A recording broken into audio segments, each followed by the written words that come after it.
हम कई बार तर्कहीन निर्णय क्यों लेते हैं और हमारे सोचने की प्रक्रिया में गलतियां, बियासेस क्यों होती हैं? हमारा दिमाग कैसे काम करता है और सिस्टम 1 तेज सोच और सिस्टम 2 धीमी सोच में क्या अंतर है? क्यों हमारा दिमाग आसान और सहज रास्ता कॉग्निटिव ईज अपनाना पसंद करता है, भले ही यह गलत हो? दोस्तों, और भी कई सवाल और जवाब है जिन्हें जानने के लिए आपको आज ऑडियो बुक समरी में बने रहना होगा। Thinking fast and slow Daniel kahneman की एक अद्वितीय पुस्तक है जो यह समझाने का प्रयास करती है कि मानव मस्तिष्क किस प्रकार सोचता है और निर्णय लेता है। kahneman, जो एक नोबेल पुरस्कार विजेता मनोवैज्ञानिक हैं, अपनी इस कृति में हमारे मानसिक प्रक्रियाओं के दो प्रमुख तंत्रों का परिचय देते हैं। पहला है सिस्टम 1 जो तेज, सहज और स्वचालित होता है, और दूसरा है सिस्टम 2 जो धीमा, तार्किक और विश्लेषणात्मक है। इन दोनों प्रणालियों के बीच के अंतःक्रिया और संघर्ष हमारे सोचने और व्यवहार करने के तरीके को प्रभावित करते हैं। यह पुस्तक बताती है कि हमारा मस्तिष्क अक्सर आलस्य करता है और सिस्टम 1 पर अधिक निर्भर रहता है। इस वजह से हम कई बार तर्कहीन और पूर्वाग्रह भरे निर्णय ले लेते हैं। सिस्टम 1 जल्दी निष्कर्ष पर पहुंचने का काम करता है, लेकिन यह प्रक्रिया अक्सर गलत होती है क्योंकि यह उपलब्ध जानकारी के आधार पर ही काम करता है। इसके विपरीत सिस्टम 2 इंच गहराई से सोचने और विश्लेषण करने की क्षमता रखता है, लेकिन इसे सक्रिय करने में अधिक प्रयास और ऊर्जा की आवश्यकता होती है। किताब में प्रोस्पेक्ट थ्योरी का विशेष उल्लेख है, जिसमें यह समझाया गया है कि हम लाभ और हानि को कैसे देखते हैं। kahneman यह दिखाते हैं कि इंसान नुकसान से बचने के लिए लाभ प्राप्त करने की तुलना में अधिक मेहनत करता है। साथ ही एंकरिंग बायस जैसे मनोवैज्ञानिक प्रभावों पर चर्चा की गई है, जहां लोग किसी प्रारंभिक जानकारी से अत्यधिक प्रभावित होकर निर्णय लेते हैं, भले ही उसका उस निर्णय से कोई तर्कसंगत संबंध न हो। थिंकिंग फास्ट एंड स्लो हमारे रोजमर्रा के जीवन में आने वाली कई समस्याओं और निर्णयों को गहराई से समझने का अवसर प्रदान करती है। यह दिखाती है कि कैसे हम छोटी छोटी घटनाओं में गलतफहमियों का शिकार हो जाते हैं और बड़ी तस्वीर को देखने में चूक जाते हैं। इसके साथ ही यह किताब सुझाव देती है कि हम अपने निर्णयों में अधिक सतर्क और तार्किक बनने के लिए अपने सिस्टम 2 इंच का बेहतर उपयोग करें। पुस्तक के अंत में kahneman इस बात पर भी चर्चा करते हैं कि कैसे हमारी यादें और अनुभव हमारे जीवन की खुशी को परिभाषित करते हैं। यह पुस्तक सिर्फ निर्णय लेने की प्रक्रिया तक सीमित नहीं है, यह मानव व्यवहार, आत्मविश्वास, जोखिम प्रबंधन और खुशी के मनोविज्ञान जैसे गहरे मुद्दों को भी छूती है। kahneman की सरल भाषा और वैज्ञानिक दृष्टिकोण इसे पढ़ने वाले हर व्यक्ति के लिए ज्ञानवर्धक और प्रेरणादायक बनाते हैं। थिंकिंग फास्ट एंड स्लो न केवल मनोविज्ञान की गहरी समझ देता है, बल्कि यह हमें यह भी सिखाता है कि हम अपनी सोचने की प्रक्रिया को कैसे सुधार सकते हैं। भाग 1 2 प्रणालियां टू सिस्टम्स पुस्तक के सबसे महत्वपूर्ण और आधारभूत भागों में से एक है, जिसमें लेखक डैनियल kahneman यह समझाते हैं कि हमारे मस्तिष्क में दो अलग अलग प्रणालियां काम करती है, सिस्टम 1 और सिस्टम 2। सिस्टम 1 तेज, स्वचालित और सहज होता है, जो बिना सोचे समझे तुरंत निर्णय लेता है। यह हमारी आदतों, सहज ज्ञान और पिछले अनुभवों पर आधारित होता है। उदाहरण के लिए, जब आप किसी व्यक्ति के चेहरे के भाव देखकर तुरंत समझ जाते हैं कि वह खुश है या दुखी, तो यह सिस्टम 1 का काम है। दूसरी ओर सिस्टम 2 धीमा, विश्लेषणात्मक और तार्किक होता है। इसे जटिल समस्याओं को हल करने, गहराई से सोचने और सही फैसले लेने के लिए सक्रिय किया जाता है। जब आप किसी गणितीय समस्या को हल करते हैं, किसी विकल्प के फायदे और नुकसान पर विचार करते हैं या कोई महत्वपूर्ण निर्णय लेते हैं, तो यह सिस्टम 2 की भूमिका होती है। हालांकि सिस्टम 2 को सक्रिय करना मस्तिष्क के लिए ऊर्जा साध्य और थकाने वाला होता है, इसलिए हमारा दिमाग अक्सर सिस्टम 1 पर ही भरोसा करना पसंद करता है। इस भाग में यह भी बताया गया है कि कैसे सिस्टम 1 और सिस्टम 2 के बीच का अंतर हमारे व्यवहार और निर्णयों पर गहरा प्रभाव डालता है। सिस्टम 1 त्वरित और सहज निर्णय लेने में सक्षम है, लेकिन यह अक्सर पूर्वाग्रह और गलतफहमियों का शिकार हो सकता है। वहीं सिस्टम 2 हमें ज्यादा तार्किक और सही निर्णय लेने में मदद करता है, लेकिन इसकी सक्रियता के लिए अतिरिक्त प्रयास की जरूरत होती है। इस भाग में कहनेमन बताते हैं कि कैसे हमारा ध्यान और प्रयास सीमित संसाधन है और इनका सही उपयोग करना आवश्यक है। उदाहरण के लिए, जब कोई व्यक्ति थका हुआ होता है या ध्यान भंग होता है तो वह सिस्टम एक पर अधिक निर्भर हो जाता है और जल्दी गलतियों की संभावना बढ़ जाती है।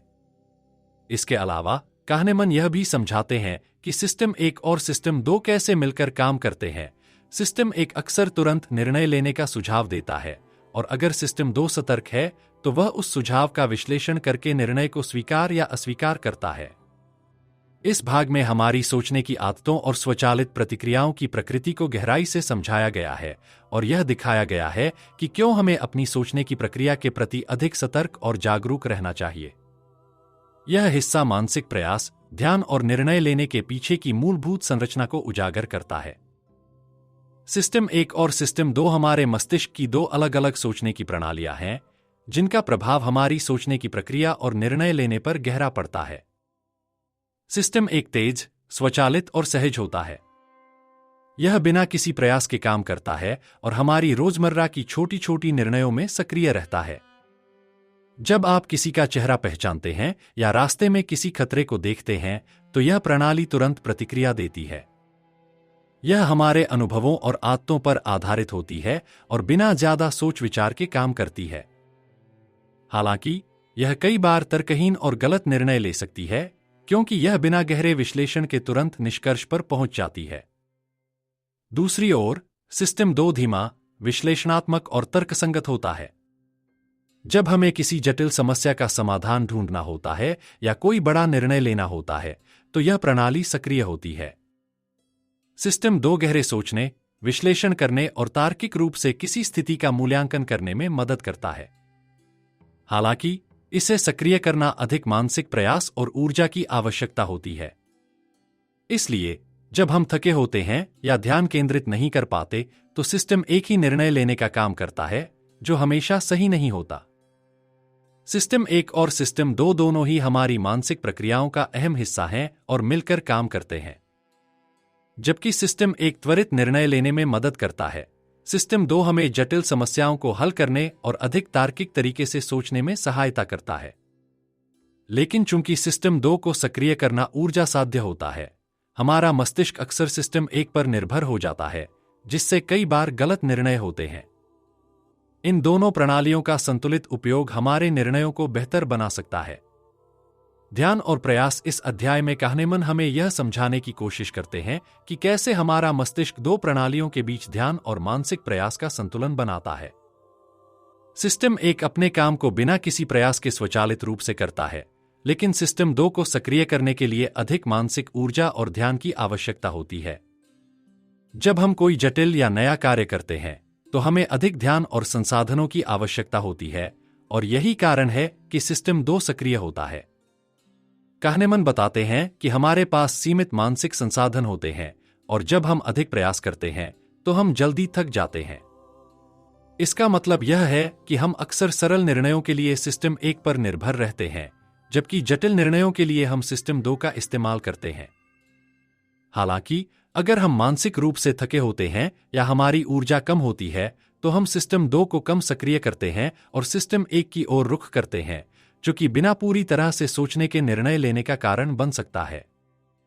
इस अध्याय में कहनेमन यह भी बताते हैं कि ध्यान और प्रयास को नियंत्रित करना हमारे निर्णयों और व्यवहार को प्रभावित करता है। जब हमें अधिक ध्यान देने की आवश्यकता होती है, तब हम मानसिक रूप से अधिक थक सकते हैं और हमारे निर्णय गलत हो सकते हैं। इसलिए यह महत्वपूर्ण है कि हम यह समझें कि हमारी मानसिक ऊर्जा सीमित होती है और उसे किस तरह से सही तरीके से उपयोग किया जाए। आलस्य का सिद्धांत, द लेजी सिस्टम 2 में कहनेमन यह समझाते हैं कि हमारा मस्तिष्क सिस्टम 2 को सक्रिय करने में आलसी होता है और यह अपने न्यूनतम प्रयास की प्रवृत्ति का पालन करता है। जब भी हमें कोई कठिन कार्य या जटिल निर्णय लेना होता है तो हमारा मस्तिष्क सिस्टम 2 को सक्रिय करने से बचने की कोशिश करता है, क्योंकि इसके लिए मानसिक ऊर्जा की आवश्यकता होती है।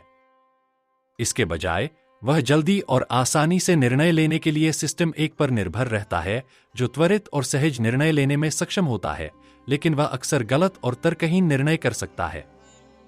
कहनेमन के अनुसार जब भी हम कोई कठिन समस्या हल करने की कोशिश करते हैं तो हमें मानसिक प्रयास करना पड़ता है और यह हमारे मस्तिष्क के लिए थकाने वाला और असुविधाजनक हो सकता है।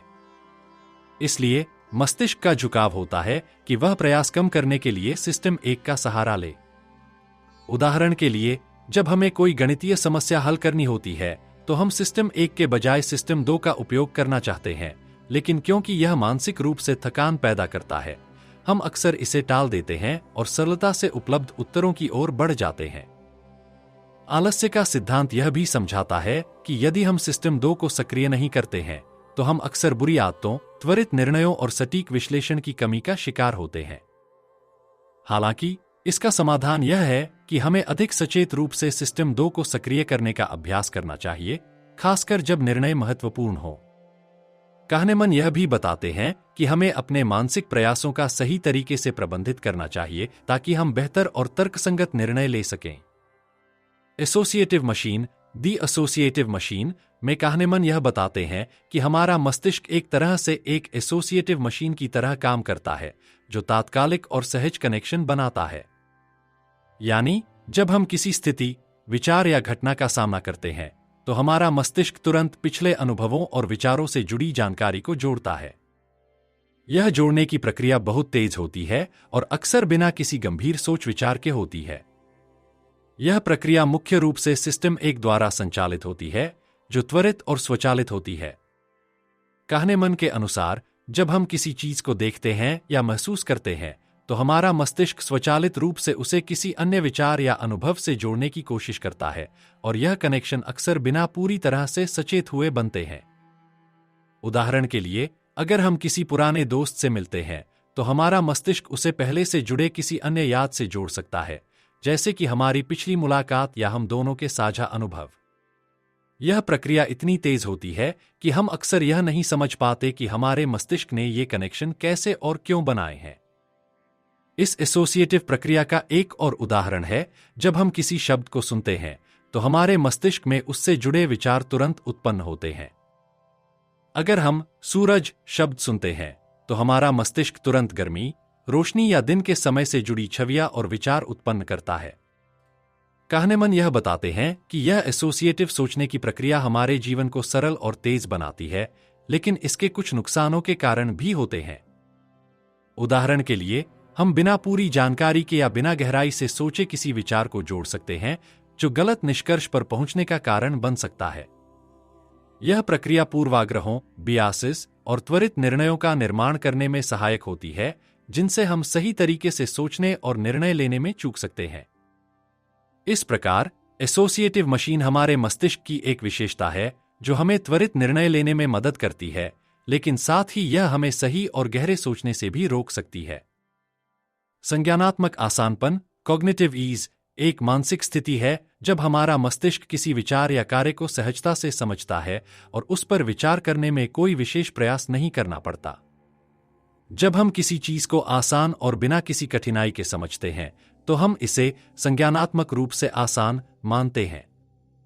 कहनेमन के अनुसार, जब किसी विचार, संदेश या कार्य में कम मानसिक प्रयास होता है तो हमारा मस्तिष्क उसे ज्यादा विश्वसनीय और सही मानने की प्रवृत्ति रखता है। यह प्रक्रिया मुख्य रूप से सिस्टम 1 द्वारा संचालित होती है, जो कि स्वचालित, त्वरित और बिना प्रयास के काम करता है। जब हम किसी परिचित या सामान्य चीज से संपर्क करते हैं तो हमारा मस्तिष्क उसे जल्दी समझने में सक्षम होता है, क्योंकि यह पहले से हमारे अनुभवों या आदतों से जुड़ी होती है। इसके परिणामस्वरूप हम बिना ज्यादा सोचने के उस चीज को सही मान लेते हैं। उदाहरण के लिए, एक आसान और सामान्य वाक्यांश को पढ़ना या सुनना, जैसे सूरज पूरब से उगता है, हमें यह स्वाभाविक लगता है क्योंकि यह हमारे अनुभव से मेल खाता है। इसके विपरीत, संज्ञानात्मक कठिनाई, कॉग्निटिव स्ट्रेन, उस स्थिति को कहते हैं जब हमें किसी नए या जटिल विचार को समझने के लिए अधिक प्रयास करना पड़ता है। ऐसी स्थिति में हमारा मस्तिष्क अधिक ऊर्जा खर्च करता है और हमें निर्णय लेने में अधिक समय लगता है। जब हमें किसी नई जानकारी या जटिल विचार से सामना करना पड़ता है तो हम उसे या तो नजरअंदाज कर सकते हैं या सही समझने में असमर्थ हो सकते हैं। संज्ञानात्मक आसानपन का एक बड़ा प्रभाव यह होता है कि हम अपने निर्णयों में विश्वास और आत्मसंवेदनशीलता खो सकते हैं।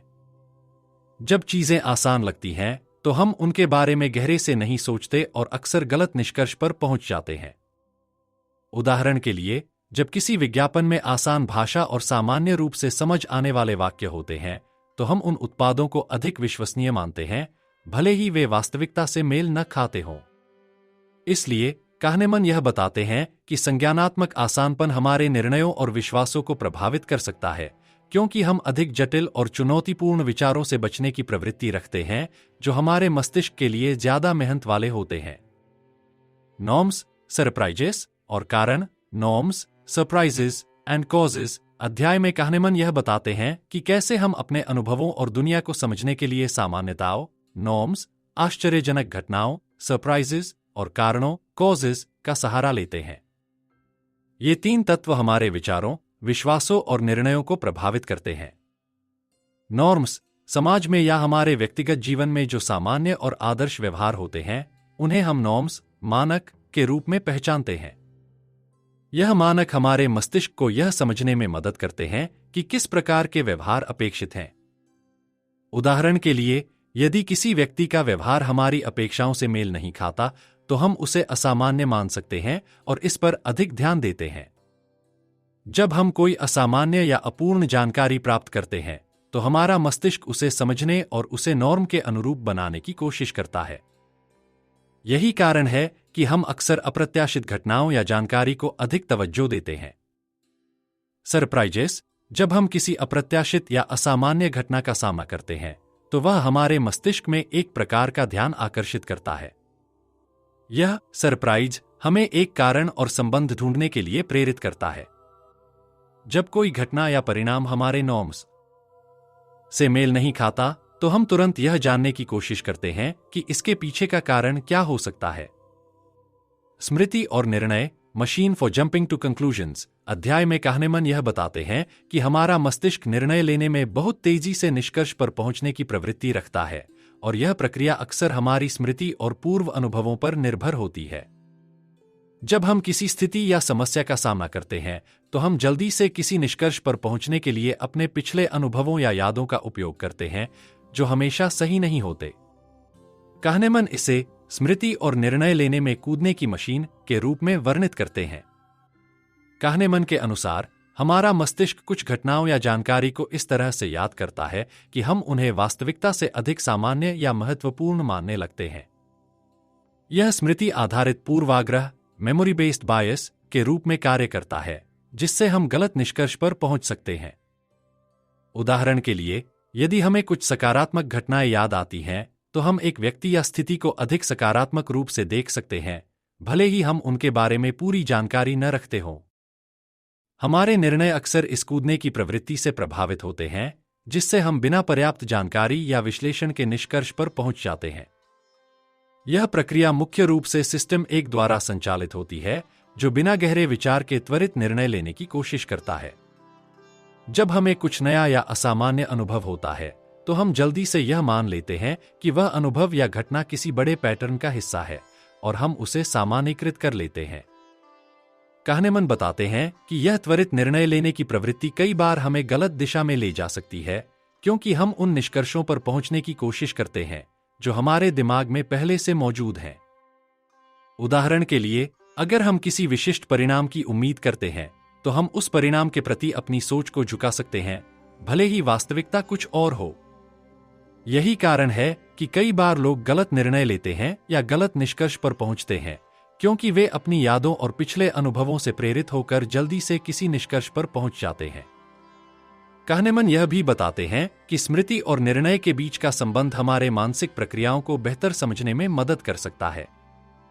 जब हम किसी अनुभव या घटना का मूल्यांकन करते हैं तो यह जरूरी है कि हम अपने संज्ञानात्मक पूर्वाग्रहों और स्मृति के प्रभाव को समझें ताकि हम अधिक तर्कसंगत और सही निर्णय ले सकें।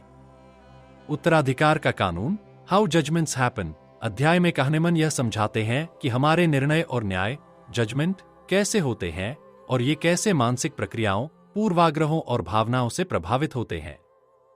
यह अध्याय इस बात को स्पष्ट करता है कि हम कैसे, क्यों और किस प्रकार से किसी भी स्थिति या घटना का मूल्यांकन करते हैं और किस तरह से हमारी सोच और मानसिक प्रक्रियाएं हमारे निर्णयों को प्रभावित करती हैं। कहनेमन के अनुसार हम किसी भी निर्णय में कनेक्शन और मानकों का उपयोग करते हैं जो हमारे अनुभवों और सांस्कृतिक नॉर्म्स से जुड़ी होती हैं। जब हम किसी व्यक्ति, घटना या स्थिति का मूल्यांकन करते हैं तो हम आमतौर पर पिछले अनुभवों और उनकी समानता का ध्यान रखते हैं और उसे उसी आधार पर न्याय देते हैं। यही कारण है कि हम अक्सर अपने निर्णयों में त्वरित और पूर्व निर्धारित सोच का पालन करते हैं जो कई बार सही नहीं होती। इस अध्याय में कहनेमन यह बताते हैं कि हम निर्णय लेने में अक्सर दो महत्वपूर्ण प्रक्रियाओं का पालन करते हैं। एक, सहज निष्कर्ष ह्यूरिस्टिक जजमेंट्स। जब हम किसी स्थिति का मूल्यांकन करते हैं तो हम आसानी से कुछ सामान्य पैटर्नों या सहज निष्कर्षों का अनुसरण करते हैं। यह त्वरित, कम मानसिक प्रयास वाले निर्णय होते हैं जिन्हें हम आसानी से और बिना गहरे सोच विचार के करते हैं। उदाहरण के लिए, हम किसी व्यक्ति का मूल्यांकन उसके बाहरी रूप या पहली मुलाकात पर आधारित कर सकते हैं जो शायद पूरी तरह से सही नहीं हो। 2. सांस्कृतिक और सामाजिक मानक कल्चरल एंड सोशल नॉर्म्स। हम अपने निर्णयों को समाज में स्वीकार्य और सामान्य मानकों के आधार पर भी लेते हैं। ये मानक हमें यह समझने में मदद करते हैं कि किसी घटना या स्थिति के बारे में आमतौर पर क्या अपेक्षाएं होनी चाहिए। इस कारण से हम समाज के दबाव के तहत निर्णय ले सकते हैं, बजाय इसके कि हम व्यक्तिगत अनुभव और तथ्य पर ध्यान दें। कहनेमन यह भी बताते हैं कि इन दोनों प्रक्रियाओं का संयोजन हमारे निर्णयों को प्रभावित करता है। जब हम किसी घटना का मूल्यांकन करते हैं तो हम अपनी मानसिकता, सामाजिक नॉर्म्स और त्वरित निष्कर्षों का सहारा लेते हैं। इस प्रकार हमारा निर्णय हमेशा तर्कसंगत और सही नहीं होता, क्योंकि हम कई बार ऐसे कारणों और विचारों पर आधारित होते हैं जो पूरी तरह से सही नहीं होते। कहनेमन ने इस अध्याय में यह भी दर्शाया कि स्वयं के निर्णयों की समझ और स्मृति का प्रभाव हमारे न्याय में एक महत्वपूर्ण भूमिका निभाता है। जब हम किसी निर्णय पर विचार करते हैं तो हम अपने पिछले अनुभवों और संज्ञानात्मक धारणाओं के आधार पर उसे उचित या अनुचित मान सकते हैं, जो कि हमेशा सही नहीं होता। इसलिए कहनेमन का तात्पर्य है कि हमारे निर्णय विवेकपूर्ण विचार से कम, बल्कि संज्ञानात्मक और सामाजिक प्रभावों के आधार पर होते हैं जो हमें गलत निष्कर्षों तक ले जा सकते हैं। उत्तराधिकार का प्रभाव आंसरिंग एन ईजियर क्वेश्चन अध्याय में कहनेमन यह बताते हैं कि जब हम किसी कठिन सवाल का सामना करते हैं तो हमारा मस्तिष्क उसे सरल बनाने के लिए एक आसान सवाल का उत्तर देने की कोशिश करता है। यह प्रक्रिया सिस्टम 1 के द्वारा नियंत्रित होती है, जो त्वरित और सहज निर्णय लेने की प्रवृत्ति रखता है। कहनेमन के अनुसार जब हमें कोई जटिल या चुनौतीपूर्ण सवाल पूछा जाता है तो हमारा मस्तिष्क इसे सीधे तौर पर हल करने के बजाय पहले एक आसान सवाल पर ध्यान केंद्रित करता है जो उसके उत्तर को ढूंढने में सहायक हो सकता है। उदाहरण के लिए, अगर हमसे पूछा जाए कि इस उत्पाद का मूल्य क्या है और यह सवाल बहुत जटिल हो, तो हमारा मस्तिष्क इसे एक सरल सवाल में बदल सकता है, जैसे क्या इस उत्पाद की कीमत सामान्य है या क्या यह उत्पाद मेरे बजट में फिट होता है, और इस सरल सवाल का जवाब हम अधिक आसानी से दे सकते हैं। यह स्मार्टनेस बायस का उदाहरण भी है, जिसमें लोग कठिन सवालों के बजाय सहज और सामान्य सवालों का उत्तर देने की ओर अग्रसर होते हैं। इस प्रक्रिया के दौरान हमें यह एहसास नहीं होता कि हम जटिल सवालों का सही उत्तर नहीं दे रहे हैं, बल्कि केवल अपनी सोच को सरल बना रहे हैं। कहनेमन यह बताते हैं कि यह एक प्रकार की मानसिक साधारणता है जिसमें हम कठिन प्रश्नों से बचने और उन्हें सरल बनाने के लिए एक मनोवैज्ञानिक बचाव के रूप में काम करते हैं। जब हम किसी समस्या या निर्णय का हल नहीं ढूंढ पाते तो हम उसे कम से कम मानसिक प्रयास में हल करने की कोशिश करते हैं, जो हमें त्वरित और आसानी से निर्णय लेने में मदद करता है। हालांकि इस प्रक्रिया में हम अपने निर्णय की गुणवत्ता और सटीकता को खतरे में डाल सकते हैं, क्योंकि हम एक आसान सवाल का जवाब दे रहे होते हैं जो कभी-कभी मुख्य सवाल से मेल नहीं खाता। इस प्रकार कहनेमन यह संकेत करते हैं कि हमारा मस्तिष्क अक्सर जटिलताओं से बचने और आसान उत्तरों को प्राथमिकता देने की कोशिश करता है, जो हमारे निर्णयों को प्रभावित कर सकता है। अब आइए शुरू करते हैं भाग 2। भाग 2, पूर्वाग्रह और गलतियां, ह्यूरिस्टिक्स एंड बियासेस में कहनेमन यह समझाते हैं कि हम अपने निर्णयों और सोचने की प्रक्रियाओं में अक्सर पूर्वाग्रहों, बियासेस और सहज निष्कर्षों, ह्यूरिस्टिक्स का सहारा लेते हैं। ये मानसिक शॉर्टकट हमारी सोच को तेज और आसान बनाने का काम करते हैं, लेकिन इसके कारण हम अक्सर गलत निष्कर्षों तक पहुंच सकते हैं। कहनेमन के अनुसार हम मानसिक शॉर्टकट्स का उपयोग करते हैं क्योंकि हमारा मस्तिष्क हमेशा समय और ऊर्जा बचाने की कोशिश करता है। जब हमें कोई समस्या या निर्णय का सामना होता है तो हम अक्सर त्वरित और सरल निर्णय लेने के लिए इन शॉर्टकट्स का उपयोग करते हैं। ये शॉर्टकट्स स्वाभाविक रूप से हमारे मानसिक अनुभवों और पूर्वानुमानों पर आधारित होते हैं, लेकिन कई बार ये गलत हो सकते हैं और गलत निर्णयों का कारण बन सकते हैं। kahneman ने ह्यूरिस्टिक्स और पूर्वाग्रहों के कुछ प्रमुख उदाहरण दिए हैं, जिनमें निम्नलिखित शामिल हैं। 1. एंकरिंग बायस। एंकरिंग बायस जब हम किसी निर्णय को लेते हैं तो हम प्रारंभिक जानकारी, जैसे एक प्रारंभिक मूल्य या नंबर, पर अधिक ध्यान केंद्रित कर लेते हैं, जो हमारे अगले निर्णय को प्रभावित करता है। उदाहरण के लिए, अगर हमें एक उत्पाद की कीमत 1000 रुपये बताई जाती है और फिर 800 रुपये का विकल्प दिखाया जाता है, तो हम इसे एक अच्छा सौदा मान सकते हैं, भले ही 800 रुपये अभी भी अधिक हो सकते हैं। 2. उपलब्धता ह्यूरिस्टिक। Availability heuristic. हम उन घटनाओं या तथ्यों को अधिक महत्व देते हैं जो हमें आसानी से याद आते हैं। यह प्रक्रिया मानसिक रूप से सहज होती है, लेकिन कभी-कभी हम कुछ घटनाओं को अधिक महत्वपूर्ण मान लेते हैं क्योंकि वे हमारे दिमाग में ताजा हैं। उदाहरण के लिए, अगर हमें हाल ही में एक प्लेन क्रैश की खबर मिली है तो हम विमान यात्रा को अधिक जोखिमपूर्ण मान सकते हैं, जबकि आंकड़ों के अनुसार यह दुर्लभ घटना होती है। 3. प्रतिस्थापन बायस। सब्स्टिट्यूशन बायस। जब हमें किसी जटिल या कठिन सवाल का सामना होता है तो हम स्वचालित रूप से इसे किसी आसान सवाल में बदलने की कोशिश करते हैं, जिसे हम सरलता से हल कर सकते हैं। इस तरह हम गलत निष्कर्ष पर पहुंच सकते हैं, क्योंकि हम असल सवाल के बजाय एक आसान सवाल का उत्तर दे रहे होते हैं। 4. सांप्रदायिक बायस। रिप्रेजेंटेटिव बायस। हम किसी व्यक्ति या वस्तु को उसके किसी विशेष गुण से जोड़कर उसकी पूरी पहचान बना लेते हैं।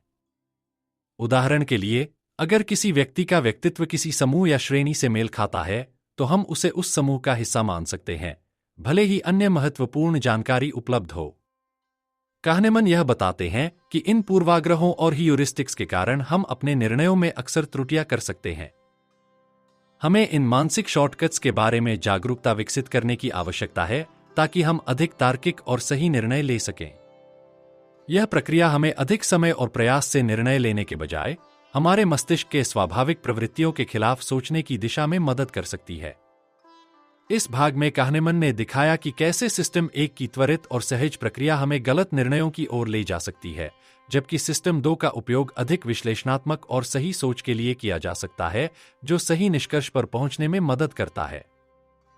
छोटे अंकों का नियम, the law of small numbers, के तहत kahneman यह बताते हैं कि लोग अक्सर छोटे नमूनों से सामान्यीकरण करने की प्रवृत्ति रखते हैं। हम छोटे डेटा सेट पर आधारित निष्कर्षों को बड़े और अधिक सामान्य समूहों पर लागू करने की कोशिश करते हैं, जो मानसिक रूप से गलत हो सकता है। छोटी सैंपल साइज से प्राप्त परिणामों को हम अक्सर बड़े पैटर्न के रूप में देखते हैं, जबकि वास्तविकता में वे महज संयोग हो सकते हैं। उदाहरण के तौर पर, अगर एक छोटे समूह में किसी नए उत्पाद को बहुत पसंद किया जाता है, तो हम सोच सकते हैं कि यह उत्पाद सभी के लिए उतना ही अच्छा होगा, जबकि छोटे समूह का अनुभव किसी बड़े जनसंख्या का सही प्रतिनिधित्व नहीं करता। यही गलत निष्कर्ष पर पहुंचने का कारण बनता है। kahneman के अनुसार यह मानसिक गलती इसलिए होती है क्योंकि हम स्वाभाविक रूप से छोटे डेटा सेट को अधिक भरोसेमंद मानते हैं और यह मानने की प्रवृत्ति रखते हैं कि छोटे आंकड़े बड़े समूहों को भी सही तरीके से दर्शाते हैं। एंकरिंग प्रभाव, एंकरिंग इफेक्ट, में kahneman यह बताते हैं कि जब हम किसी निर्णय या मूल्यांकन की प्रक्रिया में होते हैं तो पहले प्राप्त जानकारी, एंकर, का हमारे निर्णय पर अत्यधिक प्रभाव पड़ता है, चाहे वह जानकारी सही हो या न हो। हम इसे संदर्भ बिंदु के रूप में इस्तेमाल करते हैं और फिर अपनी अन्य विचारों या निष्कर्षों को उसी बिंदु के आसपास समायोजित करते हैं।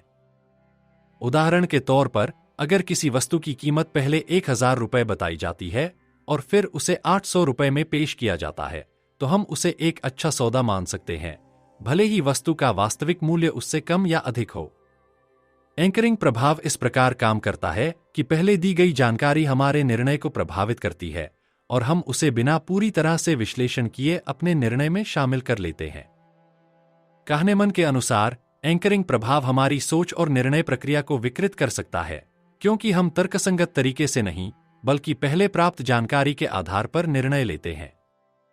उपलब्धता ही महत्व है, द साइंस ऑफ अवेलेबिलिटी में कहनेमन यह बताते हैं कि हम किसी घटना या जानकारी की आवृत्ति और संभावना का मूल्यांकन उस जानकारी की उपलब्धता के आधार पर करते हैं, न कि उसकी वास्तविक संभावना या वास्तविकता। यदि कोई घटना या जानकारी हमारे दिमाग में ताजे या आसानी से उपलब्ध होती है, तो हम उसे अधिक सामान्य या संभावित मान सकते हैं, भले ही वास्तविकता कुछ और हो। उदाहरण के तौर पर, अगर हमें हाल ही में विमान दुर्घटनाओं की खबरें मिलती हैं, तो हम विमान यात्रा को ज्यादा खतरनाक मान सकते हैं, भले ही हवाई यात्रा वास्तव में सड़क यात्रा से कहीं ज्यादा सुरक्षित हो। यह मानसिक प्रवृत्ति हमें ताजे या हाल ही में घटित घटनाओं को अधिक महत्वपूर्ण मानने के लिए प्रेरित करती है, जबकि हम पूरी जानकारी पर विचार नहीं करते। कहनेमन के अनुसार यह उपलब्धता ह्यूरिस्टिक, अवेलेबिलिटी ह्यूरिस्टिक के कारण होता है, जिसमें हम अधिक याद रखने योग्य घटनाओं या तथ्यों को अधिक महत्वपूर्ण मानते हैं। उपलब्धता, भावना और जोखिम, अवेलेबिलिटी, इमोशन एंड रिस्क अध्याय में कहनेमन यह बताते हैं कि हमारी भावनाएं और उपलब्ध जानकारी दोनों ही जोखिमों के प्रति हमारी धारणा को प्रभावित करती हैं। जब हम किसी जोखिम का मूल्यांकन करते हैं, तो हमारी सोच उस घटना या जोखिम से जुड़ी भावनाओं और उस जोखिम के बारे में हमारी जानकारी की उपलब्धता से प्रभावित होती है। हम किसी जोखिम को अधिक खतरनाक मान सकते हैं यदि उस बारे में हमारी भावनाएं और जानकारी ताजे या अधिक सुलभ तरीके से उपलब्ध होती हैं। उदाहरण के लिए, अगर हमें किसी प्राकृतिक आपदा जैसे भूकंप के बारे में खबरें मिलती हैं, तो हम भूकंप को ज्यादा खतरनाक मान सकते हैं, भले ही वास्तव में उसका वास्तविक जोखिम कम हो। हमारी भावनाएं, जैसे भय, हमें उस जोखिम को बढ़ा चढ़ाकर दिखाने के लिए प्रेरित करती हैं। कहनेमन बताते हैं कि उपलब्धता ह्यूरिस्टिक और भावनाओं का मिलाजुला प्रभाव हमारी सोच और जोखिम के प्रति धारणा को विकृत कर सकता है। इस प्रकार हम अपने निर्णयों में वास्तविक आंकड़ों और जोखिमों की बजाय उन घटनाओं या भावनाओं पर अधिक ध्यान केंद्रित कर सकते हैं जो हमारे दिमाग में ताजे या ज्यादा उपलब्ध होती हैं। प्रतिनिधित्व, रिप्रेजेंटेटिवनेस अध्याय में कहनेमन यह बताते हैं कि जब हम किसी व्यक्ति, घटना या चीज का मूल्यांकन करते हैं, तो हम उसे उसके विशेष लक्षणों और पैटर्न के आधार पर एक सामान्य श्रेणी में डालने की प्रवृत्ति रखते हैं। हम यह मानने लगते हैं कि किसी का विशिष्ट गुण या व्यक्तित्व पूरे समूह का प्रतिनिधित्व करता है, भले ही इसका वास्तविकता से कोई संबंध न हो। यह मानसिक शॉर्टकट हमें जल्दी निर्णय लेने में मदद करता है, लेकिन यह गलतियों का कारण भी बन सकता है। उदाहरण के तौर पर, यदि कोई व्यक्ति एक पुस्तक पढ़ रहा है और काले चश्मे पहने हुए है, तो हम स्वाभाविक रूप से उसे इंटेलेक्चुअल या शांत मान सकते हैं, क्योंकि ये गुण उन लोगों से जुड़े होते हैं जिन्हें हम बुद्धिमान समझते हैं। हालांकि यह केवल एक सतही सामान्यीकरण है जो वास्तविकता से मेल नहीं खा सकता। कहनेमन के अनुसार प्रतिनिधित्व ह्यूरिस्टिक के कारण हम किसी व्यक्ति या घटना को उसके बाहरी लक्षणों या पहले की जानकारी के आधार पर अधिक सामान्य और सामान्यीकृत तरीके से देखते हैं, और इस प्रक्रिया में हम अक्सर महत्वपूर्ण तथ्य या आंकड़े नजरअंदाज कर देते हैं। यह हमें गलत निष्कर्षों तक पहुंचा सकता है। लाइक से फैसला करना, मेकिंग डिसीजंस बाय लाइक अध्याय में कहनेमन यह बताते हैं कि हम अक्सर अपने निर्णयों में समानता, लाइकिंग या आकर्षण, अट्रैक्शन का प्रभाव महसूस करते हैं। हम किसी चीज या व्यक्ति को पसंद करने के आधार पर उस पर निर्णय लेने की प्रवृत्ति रखते हैं, न कि उसके वास्तविक गुणों या तथ्यों के आधार पर। यह मानसिक प्रक्रिया सहानुभूति, अफिनिटी बायस से जुड़ी होती है, जहां हम किसी वस्तु या व्यक्ति को पसंद करने के कारण उसे अधिक सकारात्मक तरीके से आंकते हैं। उदाहरण के लिए, अगर हमें किसी उत्पाद की पैकेजिंग या ब्रांडिंग पसंद आती है, तो हम स्वाभाविक रूप से उसे अधिक गुणवत्तापूर्ण मान सकते हैं, भले ही उसके बारे में कोई ठोस जानकारी न हो। कहनेमन के अनुसार इस प्रकार के निर्णय हमें त्वरित और सहज रूप से सही लग सकते हैं, लेकिन यह मानसिक शॉर्टकट हमें वास्तविक तथ्यों और जानकारी को नजरअंदाज कर देता है, जिससे हम गलत निर्णय ले सकते हैं। कारण की गलत व्याख्या, कॉजेस ट्रम्प स्टैटिस्टिक्स अध्याय में कहनेमन यह बताते हैं कि जब हमें किसी घटना या स्थिति का कारण बताया जाता है, तो हम उसे तथ्यों और आंकड़ों से ज्यादा महत्वपूर्ण मानने की प्रवृत्ति रखते हैं। हम अक्सर कारण, कॉज को आंकड़ों, स्टैटिस्टिक्स से अधिक विश्वसनीय मानते हैं, भले ही आंकड़े वास्तविकता को सही तरीके से दर्शाते हों।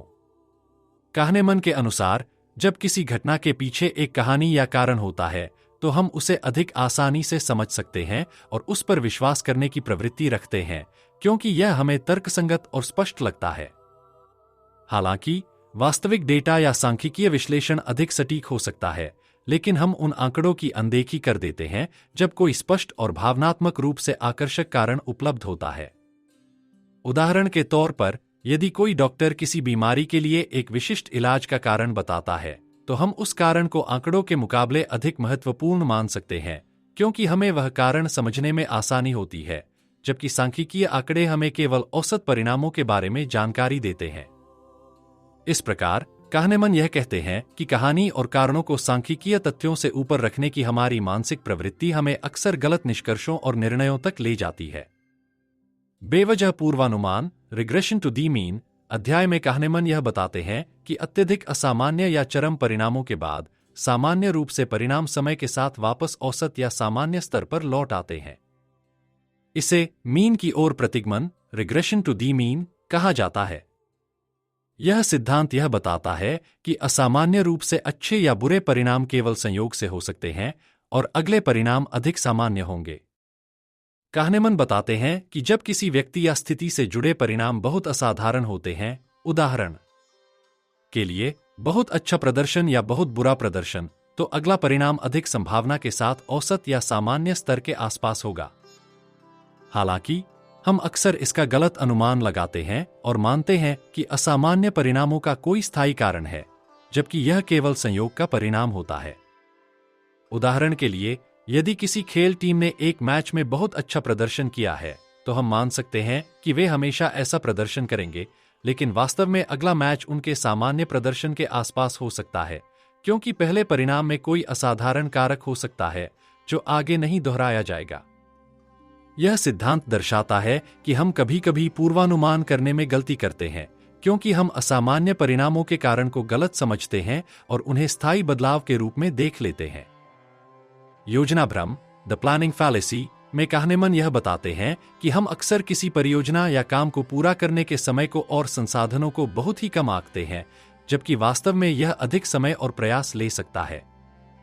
यह भ्रम तब उत्पन्न होता है जब हम अपनी योजना बनाते समय अपनी क्षमताओं और संसाधनों की अधिकतम संभावनाओं को नजरअंदाज कर देते हैं और अपनी योजना को आदर्श स्थिति पर आधारित मानते हैं। हम आमतौर पर अपनी योजनाओं को इस विश्वास के साथ बनाते हैं कि कोई भी अप्रत्याशित रुकावट या समस्या उत्पन्न नहीं होगी, और हम अतीत के अनुभवों को पूरी तरह से अनदेखा कर देते हैं। kahneman के अनुसार यह मानसिक पूर्वाग्रह हमें अधिक आत्मविश्वास और आशावादी बना देता है, जिससे हम परियोजना को कम समय में पूरा करने की उम्मीद करते हैं, भले ही वास्तविकता इसके विपरीत हो। उदाहरण के तौर पर, अगर कोई व्यक्ति अपने घर की मरम्मत करने का सोचता है, तो वह अनुमान करता है कि इसे केवल कुछ दिन लगेंगे, जबकि वास्तविकता में यह काम हफ्तों तक खींच सकता है। यह योजना भ्रम तब होता है जब हम अपनी क्षमताओं, संसाधनों और समय की वास्तविकता को नजरअंदाज करके अत्यधिक आशावादी योजनाएं बनाते हैं। चलिए अब भाग 3 को देखते हैं। भाग 3, आत्मविश्वास का भ्रम, ओवर कॉन्फिडेंस में kahneman यह बताते हैं कि हम अपने ज्ञान, कौशल और निर्णयों के प्रति अत्यधिक आत्मविश्वास रखने की प्रवृत्ति रखते हैं, जिसे आत्मविश्वास का भ्रम, ओवर कॉन्फिडेंस बायस कहा जाता है। यह भ्रम तब उत्पन्न होता है जब हम अपने निर्णयों को सही मानते हैं, भले ही हमारे पास पूरी जानकारी या सही तथ्यों का अभाव हो। kahneman के अनुसार हम अक्सर अपनी क्षमता और पूर्वानुमान की सटीकता को अत्यधिक महत्व देते हैं, जबकि वास्तविकता में हमारे अनुमान गलत हो सकते हैं। इस भ्रम के कारण हम जोखिमपूर्ण निर्णय लेते हैं और परिणामस्वरूप असफलता का सामना करना पड़ता है। आत्मविश्वास का यह भ्रम न केवल व्यक्तिगत निर्णयों को प्रभावित करता है, बल्कि यह व्यापारिक और अन्य पेशेवर क्षेत्रों में भी खतरनाक साबित हो सकता है, जहां असामान्य आत्मविश्वास गलत रणनीतियों और अप्रत्याशित परिणामों का कारण बनता है। उदाहरण के तौर पर, एक निवेशक सोच सकता है कि उसे बाजार के उतार चढ़ाव को ठीक से समझने और उस पर सही निर्णय लेने का पूरा आत्मविश्वास है, जबकि असलियत में बाजार की स्थितियां बेहद अनिश्चित हो सकती हैं। इस आत्मविश्वास के कारण वह अत्यधिक जोखिम उठा सकता है, जो अंततः हानिकारक साबित हो सकता है। इस प्रकार kahneman यह बताते हैं कि हमें अपनी क्षमताओं का सही मूल्यांकन करना चाहिए और सच्चे आत्मविश्वास की बजाय स्वयं पर अति आत्मविश्वास रखने से बचना चाहिए। इल्यूजन ऑफ अंडरस्टैंडिंग में kahneman यह बताते हैं कि हम अक्सर यह मान लेते हैं कि हमें किसी घटना या स्थिति को पूरी तरह से समझते हैं, जबकि वास्तविकता में हम उसके कारणों और परिणामों को पूरी तरह से नहीं जानते होते।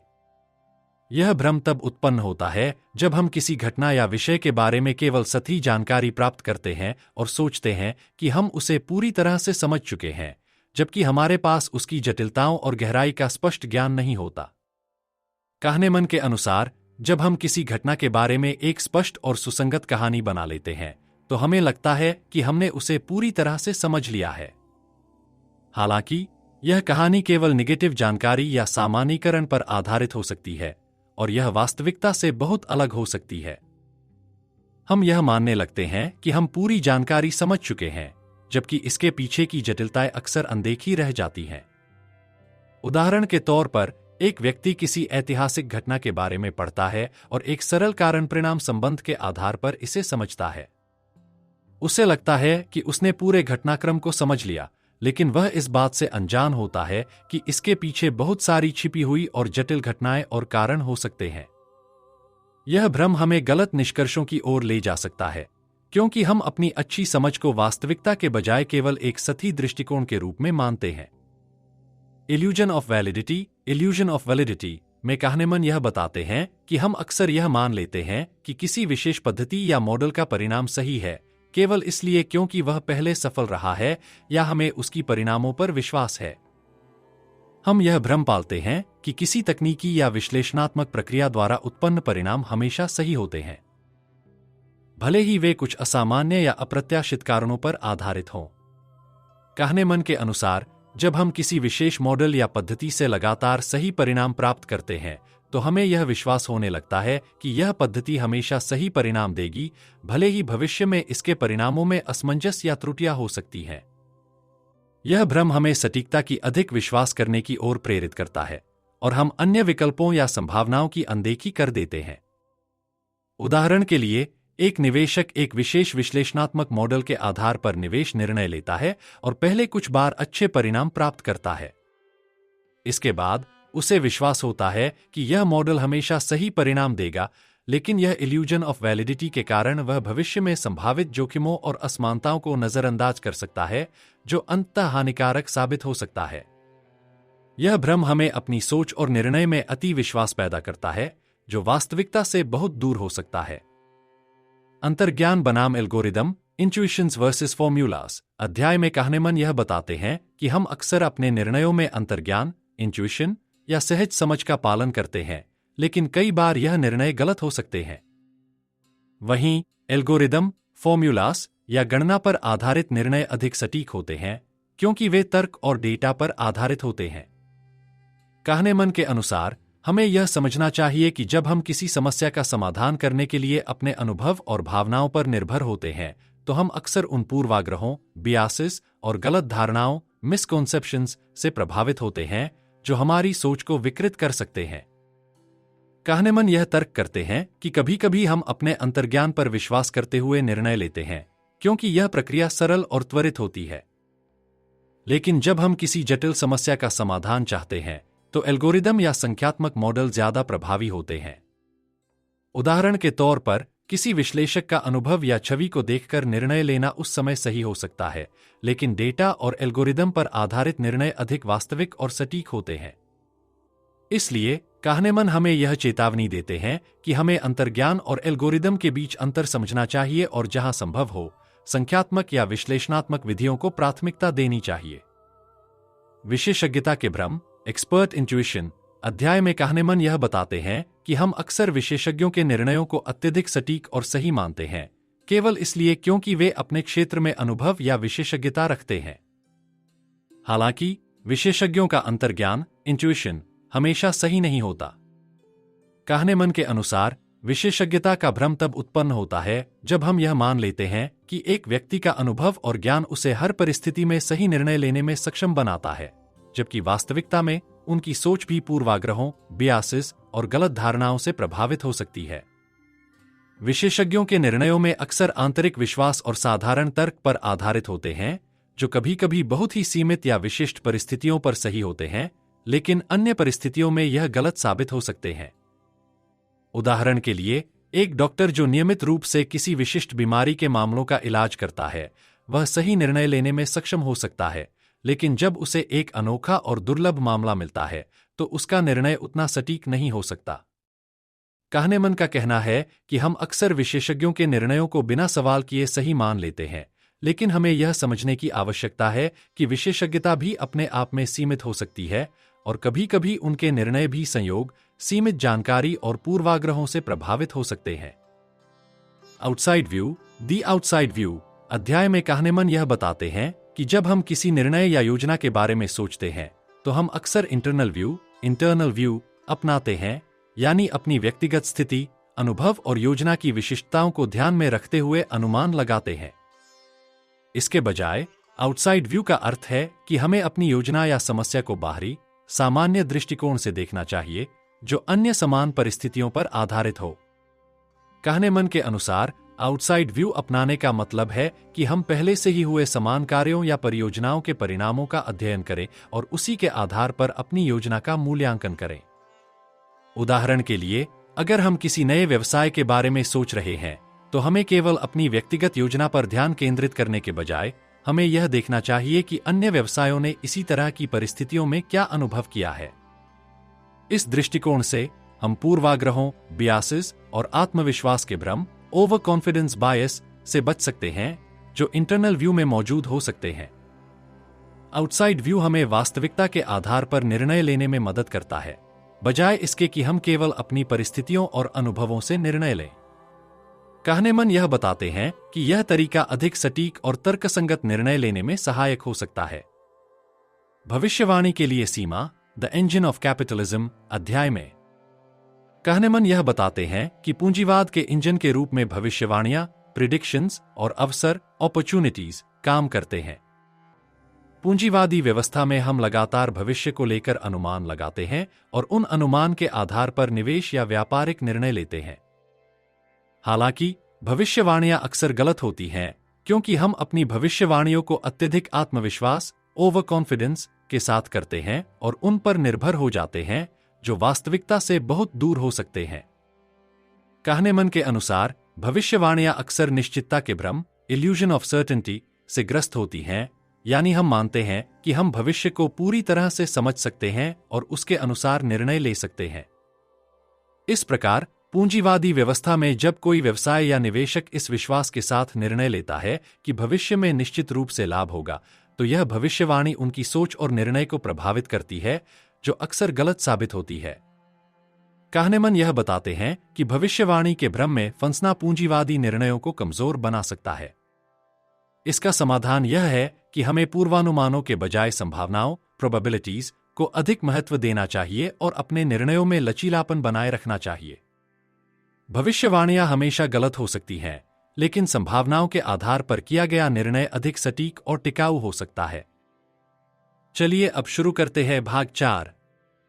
भाग 4, विकल्प और निर्णय, चॉइसेस में कहनेमन यह बताते हैं कि हम अक्सर निर्णय लेने की प्रक्रिया में विकल्पों, चॉइसेस के बीच चयन करने में भ्रमित होते हैं और हमारा निर्णय किसी सटीक तर्क या विश्लेषण पर आधारित नहीं होता। इसके बजाय हमारे निर्णय विभिन्न भावनात्मक, इमोशनल और सामाजिक, सोशल कारकों द्वारा प्रभावित होते हैं। कहनेमन का कहना है कि हम अपने निर्णयों में हमेशा तर्कपूर्ण और सही निर्णय नहीं लेते, बल्कि कई बार हमारी सोच और भावना निर्णय को प्रभावित करती है।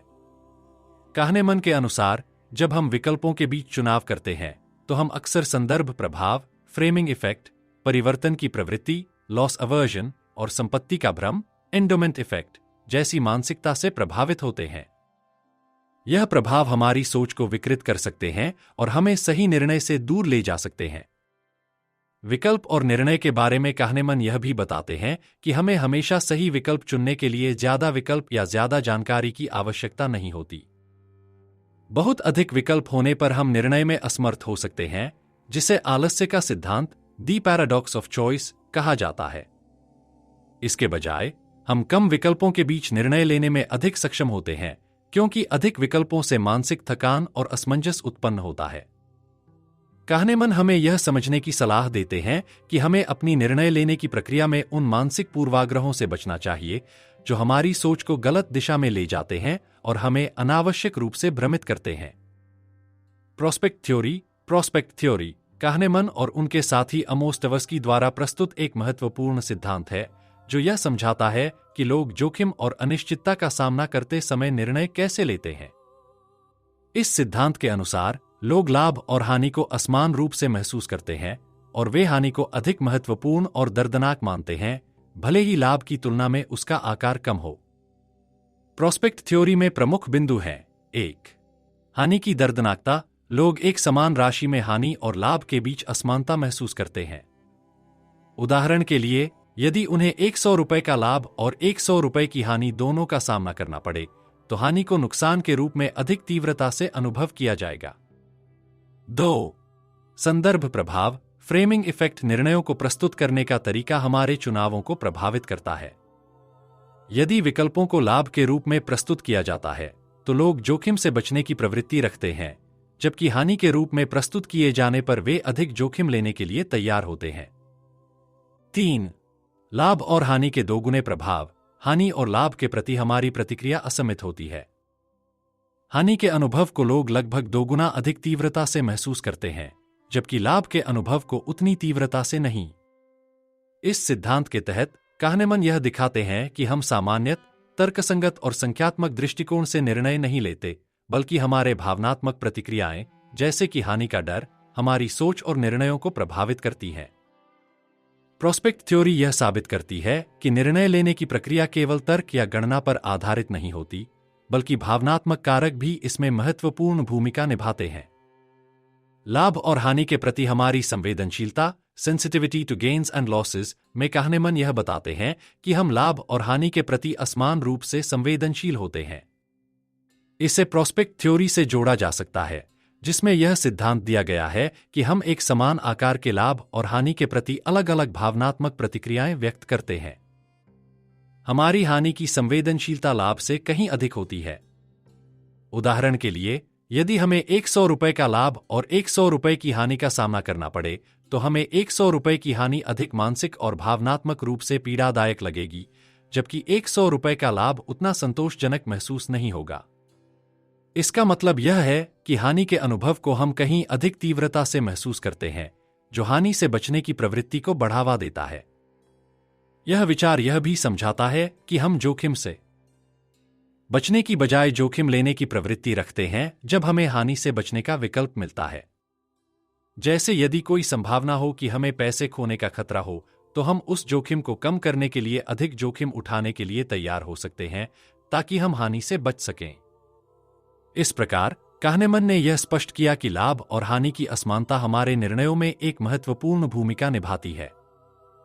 हम हानि से बचने के लिए अधिक संवेदनशील होते हैं, और यह हमारे फैसलों को प्रभावित करता है, जिससे हम कभी-कभी तर्कसंगत निर्णय लेने के बजाय भावनात्मक निर्णय लेते हैं। हानि से बचने का झुकाव, लॉस अवर्जन, काहनेमन की प्रोस्पेक्ट थ्योरी का एक महत्वपूर्ण पहलू है, जो यह बताता है कि लोग हानि को लाभ के मुकाबले अधिक तीव्रता से महसूस करते हैं। यह सिद्धांत इस बात पर आधारित है कि हम एक समान आकार की हानि और लाभ को असमान रूप से अनुभव करते हैं। हानि का मानसिक प्रभाव लगभग दोगुना अधिक होता है। उदाहरण के लिए, यदि हमें 100 रुपए का लाभ होता है, तो हमें उतनी खुशी नहीं मिलती जितनी पीड़ा हमें 100 रुपए की हानि होने पर होती है। हानि से बचने का झुकाव यह दिखाता है कि लोग हानि से बचने के लिए अतिरिक्त जोखिम उठाने के लिए तैयार हो सकते हैं।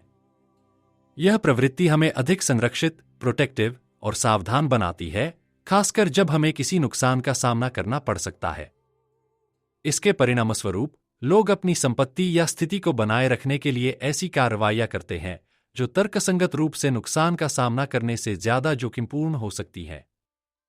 उदाहरण के तौर पर, यदि किसी व्यक्ति को 50% संभावना के साथ 100 रुपए का लाभ और 50% संभावना के साथ 100 रुपए की हानि का सामना करना है, तो वह आमतौर पर इस मौके को छोड़ देगा, क्योंकि उसे हानि का डर अधिक महसूस होगा, भले ही लाभ और हानि की संभावना बराबर हो।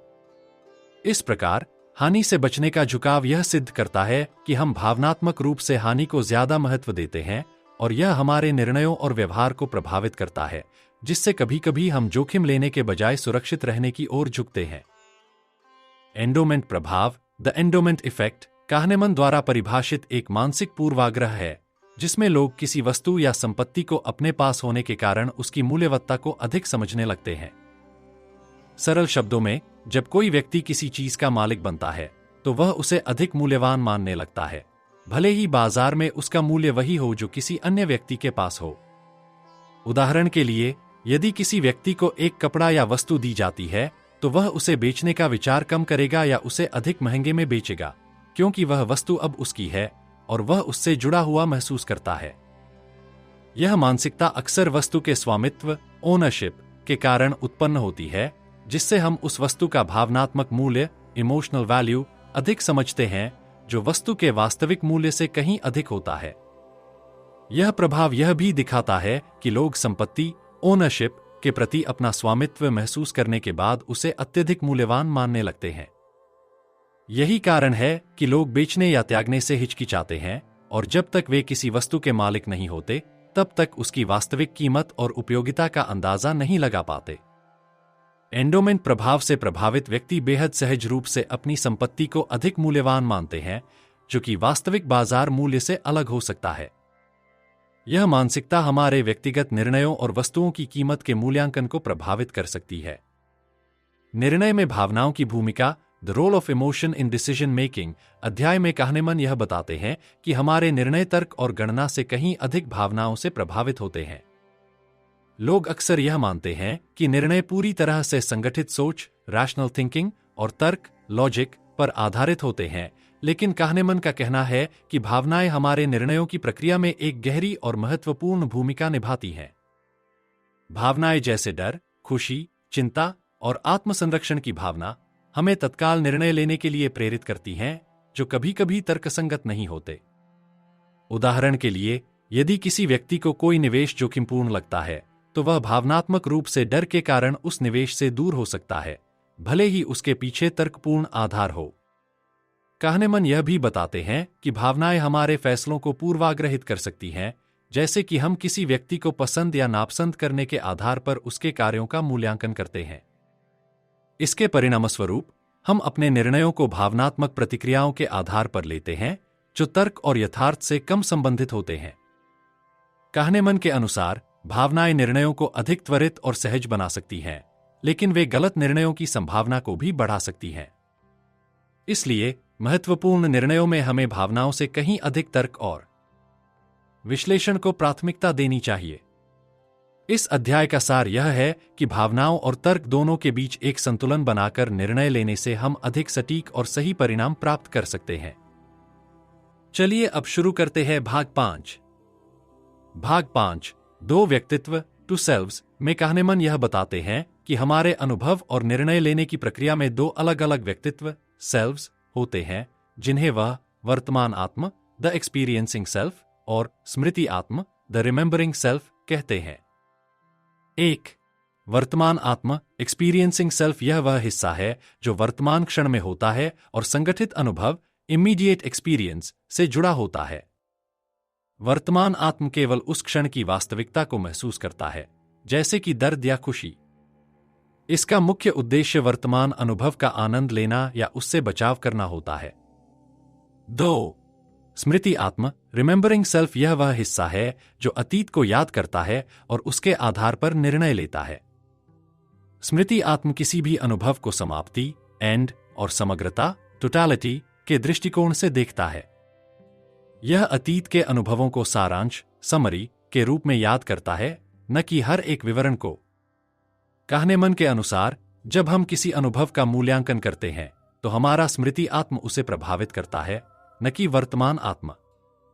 उदाहरण के लिए, यदि किसी व्यक्ति को एक लंबी यात्रा में छोटी सी परेशानी का सामना करना पड़ा, लेकिन यात्रा का समग्र अनुभव अच्छा था, तो स्मृति आत्म उस यात्रा को अच्छा ही याद करेगा, क्योंकि वह समग्र अनुभव को ध्यान में रखता है, न कि छोटी सी समस्या को। इसके विपरीत, वर्तमान आत्म उस यात्रा के दौरान अनुभव किए गए प्रत्येक क्षण का मूल्यांकन करता है। यह सिद्धांत यह बताता है कि हम जब किसी अनुभव का मूल्यांकन करते हैं तो हमारे निर्णयों पर अतीत की यादें अधिक प्रभाव डालती हैं, बजाय उस अनुभव के वास्तविक, वर्तमान समय के अनुभव के। kahneman इस अध्याय में यह कहते हैं कि हम अक्सर स्मृति आत्म द्वारा प्रभावित हो जाते हैं और इसलिए हमारे निर्णय तर्कपूर्ण नहीं होते, क्योंकि हम वर्तमान आत्म के बजाय स्मृति आत्म के आधार पर निर्णय लेते हैं। अनुभव बनाम स्मृति, एक्सपीरियंस वर्सेस मेमोरी में कहनेमन यह बताते हैं कि हमारे निर्णय और अनुभवों का मूल्यांकन दो अलग अलग दृष्टिकोणों से किया जाता है, वर्तमान अनुभव और स्मृति। यह अध्याय यह समझाता है कि हम अपनी वर्तमान स्थिति और भूतकाल के अनुभव को किस प्रकार अलग अलग तरीके से समझते और मूल्यांकित करते हैं। 1. वर्तमान अनुभव, एक्सपीरियंसिंग सेल्फ। यह वह हिस्सा है जो वर्तमान क्षण में होता है और अनुभव कर रहा होता है। वर्तमान आत्म सीधे तौर पर महसूस करता है। उदाहरण के लिए, यदि किसी व्यक्ति को दर्द या खुशी का अनुभव हो रहा है, तो वह इसे वास्तविक समय में महसूस करता है। इस आत्म का ध्यान केवल वर्तमान क्षण और प्रत्येक अनुभव के संवेदी पहलू, सेंसेशन, पर होता है, जैसे स्वाद, शोर, गर्मी या ठंडक आदि। 2. स्मृति, रिमेंबरिंग सेल्फ। यह वह हिस्सा है जो अतीत को याद करता है और उसे समग्र रूप में मूल्यांकित करता है। स्मृति आत्म किसी अनुभव को समाप्ति, एंड, और कुल अनुभव, ओवरऑल एक्सपीरियंस, के रूप में देखता है। वह अक्सर अनुभव के अंतिम क्षण और कुल संतुष्टि, टोटल सैटिस्फैक्शन, को ध्यान में रखता है, बजाय हर एक क्षण के। कहनेमन यह दिखाते हैं कि जब हम अपने अनुभवों का मूल्यांकन करते हैं, तो हम स्मृति के आधार पर करते हैं, न कि उस वर्तमान अनुभव के आधार पर। उदाहरण के लिए, अगर किसी व्यक्ति को एक लंबी छुट्टी पर जाना था और उसकी छुट्टी के अंत में कुछ छोटी सी समस्या या परेशानी आई, तो स्मृति आत्म पूरी यात्रा को स्मृति के रूप में अच्छे या बुरे के रूप में याद करेगा, न कि उसे दौरान हर एक अनुभव को। इसलिए यह स्मृति का प्रभाव है जो हमारे निर्णयों को प्रभावित करता है, न कि वास्तविक अनुभव। कहनेमन के अनुसार हम अपने निर्णयों में अक्सर स्मृति को प्राथमिकता देते हैं और वर्तमान अनुभव को महत्व नहीं देते। यह मानसिक पूर्वाग्रह हमारे निर्णयों को प्रभावित करता है और हमें वास्तविक समय में बेहतर अनुभव लेने से रोकता है। याद की गई उपयोगिता, रिमेंबर्ड यूटिलिटी। कहनेमन का यह सिद्धांत बताता है कि हम अपने अनुभवों की स्मृतियों के आधार पर उन अनुभवों की उपयोगिता, यूटिलिटी, का मूल्यांकन करते हैं, न कि वास्तविक समय में हमारे द्वारा अनुभव किए गए संवेदी अनुभव के आधार पर। यह सिद्धांत स्मृति आत्म और वर्तमान आत्म के बीच अंतर को और स्पष्ट करता है। जब हम किसी अनुभव का मूल्यांकन करते हैं, तो हम उस अनुभव के अंतिम क्षण, एंड, और समग्रता, ओवरऑल सैटिस्फैक्शन, को ध्यान में रखते हैं, बजाय उसके प्रत्येक छोटे छोटे हिस्सों के। उदाहरण के लिए, यदि किसी व्यक्ति को एक यात्रा पर जाने का अनुभव है जिसमें यात्रा के दौरान कुछ परेशानियां आईं, लेकिन यात्रा का अंत सुखद था, तो वह व्यक्ति पूरी यात्रा को स्मृति में अच्छा महसूस करेगा, क्योंकि स्मृति आत्म अंतिम अनुभव और समग्र सुख को अधिक महत्व देता है। इसमें मुख्य रूप से दो बातें होती हैं। 1. अंतिम अनुभव का प्रभाव। किसी भी अनुभव का अंतिम क्षण उसकी स्मृति पर सबसे अधिक प्रभाव डालता है। यदि कोई अनुभव दुखद था लेकिन अंत में अच्छा रहा, तो हम उसे अधिक सकारात्मक रूप में याद करते हैं, और इसके विपरीत भी सही है। 2. समग्र संतुष्टि। हम किसी अनुभव को केवल उस अनुभव के अंतिम बिंदु और संतुष्टि के आधार पर याद करते हैं, न कि पूरी अवधि के दौरान की छोटी छोटी घटनाओं के आधार पर। कहनेमन का कहना है कि याद की गई उपयोगिता के आधार पर हम निर्णय लेते हैं जो वास्तविक अनुभव से भिन्न होता है। यह हमें प्रभावित करता है कि हम किसी अनुभव को कितना सकारात्मक या नकारात्मक मानते हैं, और इसके आधार पर हम भविष्य में उसी प्रकार के अनुभवों के लिए निर्णय लेते हैं। जीवन के अनुभव और निर्णय, लाइफ एक्सपीरियंसेस एंड डिसीजंस, में कहनेमन यह बताते हैं कि हमारे जीवन के अनुभवों का हमारे निर्णयों पर गहरा प्रभाव पड़ता है। हम अपने अतीत के अनुभवों, स्मृतियों और भावनात्मक प्रतिक्रियाओं के आधार पर भविष्य के निर्णय लेते हैं। हालांकि कहनेमन का कहना है कि हम अपने जीवन के अनुभवों का मूल्यांकन स्मृति के माध्यम से करते हैं, और यह वर्तमान अनुभव के आधार पर निर्णय लेने से अलग होता है। हमारे निर्णयों में कई प्रकार के मानसिक पूर्वाग्रह होते हैं जो हमारे जीवन के अनुभवों और सीखों से प्रभावित होते हैं। उदाहरण के लिए, यदि किसी व्यक्ति ने अतीत में किसी निवेश से अच्छा लाभ प्राप्त किया है, तो वह भविष्य में उसी प्रकार के जोखिम लेने की प्रवृत्ति दिखा सकता है, भले ही वास्तविक परिस्थितियां बदल चुकी हों। इसी तरह, यदि किसी ने पहले किसी अनुभव में नकारात्मक परिणाम देखा है, तो वह उसी अनुभव से बचने के लिए अत्यधिक सावधान हो सकता है, भले ही वर्तमान परिस्थितियां पहले जैसी न हो। कहनेमन का यह भी कहना है कि हम संवेदनाओं और भावनाओं के आधार पर निर्णय लेते हैं, न कि संगठित तर्क के आधार पर। हमारे जीवन के अनुभवों में भावनात्मक प्रभाव का अधिक होना यह सुनिश्चित करता है कि हम अधिक इमोशनल निर्णय लेते हैं, जो शायद तर्कपूर्ण नहीं होते। इस प्रकार जीवन के अनुभवों का हमारे निर्णयों पर प्रभाव यह सिद्ध करता है कि हम केवल स्मृतियों और भावनाओं के आधार पर निर्णय लेते हैं, जो हमें भविष्य में सही निर्णय लेने में मदद करने के बजाय कभी-कभी गलत दिशा में भी ले जा सकते हैं। खुशी का रहस्य, द मिस्ट्री ऑफ हैप्पीनेस में कहनेमन यह बताते हैं कि खुशी और संतोष को महसूस करने का तरीका वास्तविक अनुभव और स्मृति के बीच के अंतर से जुड़ा हुआ है। लोग अक्सर मानते हैं कि खुशी का मतलब निरंतर सुख और संतुष्टि प्राप्त करना है, लेकिन कहनेमन के अनुसार असल में खुशी का अनुभव स्मृति पर आधारित होता है, न कि हर क्षण में महसूस होने वाली खुशी पर। कहनेमन इस बात को स्पष्ट करते हैं कि वर्तमान आत्म एक्सपीरियंसिंग सेल्फ और स्मृति आत्म रिमेंबरिंग सेल्फ के दृष्टिकोण में अंतर होने के कारण हमारी खुशी का मूल्यांकन भी अलग होता है। वर्तमान आत्म खुशी का अनुभव करता है, लेकिन स्मृति आत्म उस अनुभव को एक सारांश के रूप में याद करता है। इसलिए हम वास्तविक अनुभव में जो महसूस करते हैं वह हमारे द्वारा याद किए गए अनुभव से अलग हो सकता है। उदाहरण के लिए, यदि किसी व्यक्ति ने छुट्टियों का आनंद लिया लेकिन यात्रा के अंत में कुछ असुविधाएं आईं, तो वर्तमान आत्म उस अनुभव को नकारात्मक रूप में नहीं देखेगा, जबकि स्मृति आत्म उसे केवल अंत के खराब अनुभव को याद करके नकारात्मक रूप से याद कर सकता है। इसके अतिरिक्त कहनेमन यह भी बताते हैं कि खुशी और संतुष्टि का स्वयं के उद्देश्य और भविष्य के लिए योजना के आधार पर भी एक गहरा संबंध है। जब हम अपने जीवन के उद्देश्य और लक्ष्यों के साथ सुसंगत होते हैं, तो हम अधिक खुश महसूस करते हैं, जबकि अस्थिरता और अनिश्चितता हमें खुशी की बजाय तनाव का कारण बन सकती है। कहनेमन के अनुसार खुशी का रहस्य यह है कि हमें हमारे अनुभवों और हमारे विचारों के बीच संतुलन बनाए रखना चाहिए, और हमें यह समझने की आवश्यकता है कि खुशी का वास्तविक मूल्य न केवल वर्तमान में अनुभव होने वाली भावनाओं से, बल्कि उन अनुभवों की स्मृति और हमारे समग्र जीवन के संदर्भ से भी जुड़ा होता है। जीवन और सोच पर नजर, life and the view of thinking में कहनेमन यह बताते हैं कि हम अपनी सोच और निर्णय की प्रक्रियाओं के माध्यम से जीवन को कैसे समझते हैं। यह अध्याय यह दर्शाता है कि हमारी सोच और मनोवृत्तियां हमारे जीवन के अनुभवों को आकार देती हैं और हमारे निर्णयों पर गहरा प्रभाव डालती हैं। कहनेमन का कहना है कि हम जीवन के प्रति अपनी दृष्टि और समझ को मानसिक पूर्वाग्रहों, कॉग्निटिव बायसेस और मानसिक प्रणालियों, मेंटल सिस्टम्स के आधार पर समझते हैं, जो हमारे निर्णयों और प्रतिक्रियाओं को प्रभावित करते हैं। कहनेमन दो प्रमुख मानसिक प्रणालियों का उल्लेख करते हैं। सिस्टम 1, जो त्वरित, सहज और भावनात्मक निर्णयों को नियंत्रित करता है, और सिस्टम 2, जो सोच विचार, विश्लेषण और तर्कसंगत निर्णयों के लिए जिम्मेदार होता है। जीवन में हम अक्सर सिस्टम 1 के प्रभाव में रहते हैं, जिससे हमारी सोच स्वाभाविक और त्वरित होती है, लेकिन सिस्टम 2 की आवश्यकता तब महसूस होती है जब हमें गंभीर, जटिल निर्णय लेने होते हैं। जीवन और सोच का यह संबंध इस बात को उजागर करता है कि हम अक्सर संवेदनाओं और भावनाओं के आधार पर जीवन की घटनाओं को समझते हैं, बजाय इसके कि हम तर्क और विश्लेषण के माध्यम से उन्हें देखें। उदाहरण के तौर पर, यदि किसी व्यक्ति ने किसी कठिन परिस्थिति में निर्णय लिया, तो उसका अनुभव उस निर्णय के बाद की भावनाओं से प्रभावित हो सकता है, न कि केवल उस निर्णय की तार्किकता या परिणामों से। इस अध्याय का मुख्य बिंदु यह है कि हमारी सोच हमारे जीवन के निर्णयों को आकार देती है और हमारी सोच पर मानसिक पूर्वाग्रहों का गहरा प्रभाव होता है।